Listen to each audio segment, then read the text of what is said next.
Hi and welcome to our channel. Today I'm going to explain the first episode of the anime called Talentless Nana. Released in the year 2020. Sit back and enjoy the recap and please don't forget to subscribe. The episode opens with a girl standing in front of a school, reading a message. The message says kill the enemies of humanity and save 10 million lives. We're introduced to Nanao Nakajima. He left his house and his city 6 months ago to join an academy on an isolated island. This was an elite academy exclusive to students from all around the world with supernatural powers. Every student in this academy had superpowers like telekinesis, pyrokinesis, teleportation, and such. These powers were called talents, but Nakajima had no power, which was why he would get bullied in class and could not fit in. The class bully, Mogo Ujima, approaches Nakajima as he reads a manga. Mogo had pyrokinesis, the power to create and control fire. He snatches the manga from Nanao and burns it. The popular student in the class, Seiya Kori, stops Mogo and explains to him that bullying is useless. Seiya is the opposite of Mogo. He has the power to create and control ice. The class commences and the teacher briefs them about the purpose of the academy. He reveals that 50 years ago, powerful monsters arrived on Earth, called enemies of humanity. They hide among humans and pose a major threat. That's why the students have been brought to this remote island to undergo special training to fight against these monsters. The teacher now introduces the two new students to their class. Kyouya Onodera, a mysterious student with secret powers and a secret agenda. The second student is a telepathic girl, named Nana Hiiragi. Nakajima finds her cute but worries she might read his mind after the teacher makes her sit next to him. Shortly after reading his mind, Nana approaches Nakajima and questions why everyone bullies him. He gets embarrassed and denies it.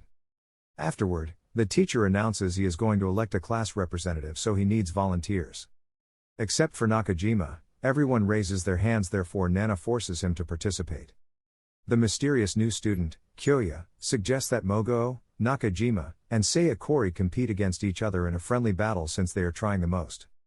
The teacher agrees, and the students get excited, but Nakajima starts panicking because he's powerless. Nakajima belonged to a family of rich and bright individuals. He was the youngest child but the dullest of them all. He never learned how to make friends or become a leader. So, when he got enrolled in the academy, his father strictly advised him to excel as a leader, but he was failing to be a leader and failing to please his father.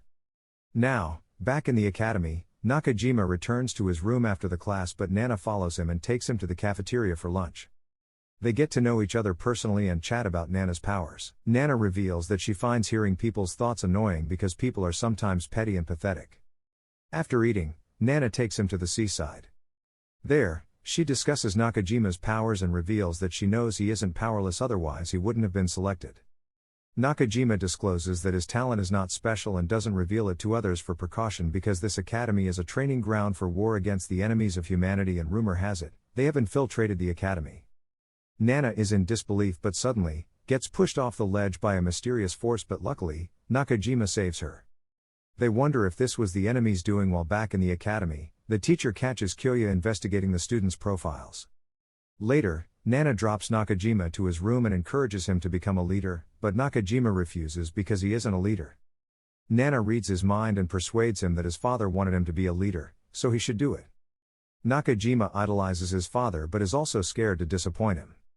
He scolds Nana for reading his mind and angrily tells her to leave him alone because he is not participating in the leadership. The next day, Mogo and Seiya Kori begin their battle. They both use their powers, but Seiya Kori dominates him with more tactic moves. Eventually, Seiya Kori wins and becomes the leader, but Mogo acts like a sore loser and mistakenly launches a massive fireball at Seiya Kori and Nana, out of anger. Everyone moves out of the way except Seiya Kori and Nana. Nakajima immediately steps in front of the fireball and neutralizes it. It is then revealed that Nakajima's powers are disarming others' powers. Nana gets happy after learning his powers and they make him the class representative. Later in the evening, Nana and Nakajima head to the seaside to celebrate. She persuades him to hone his powers to become more powerful. She wonders if his powers work without touching them because he couldn't disable her mind-reading powers. Nakajima believes he can stop her powers if he touches her. They both hold hands and Nana starts weeping because it was the first time she couldn't hear someone's thoughts. She thanks him for giving him that peace, so Nakajima empathizes with her and reveals he's glad to be her friend. But shockingly, Nana pushes him off the ledge and tries to eliminate Nakajima. Nakajima holds the barrier rope and manages to hang on. It is revealed that she is an enemy of humanity and the girl from the beginning who was reading the message "Kill the enemies of humanity and save 10 million lives." In her mind, she perceived the talented as the enemies of humanity because of their powers. Nana was talentless, but she was brilliant at observing small details and logically deducing people's thoughts and emotions through the tiniest of details. Nakajima questions why she's trying to eliminate him, so she confesses that after witnessing his powers, she deduced he would become the commander of Talented. She severs the rope and Nakajima falls to his death in the water and the episode ends. And our first episode finishes there. If you like our video, kindly subscribe to our channel and press the bell icon so you don't miss more exciting recaps like that. Thanks.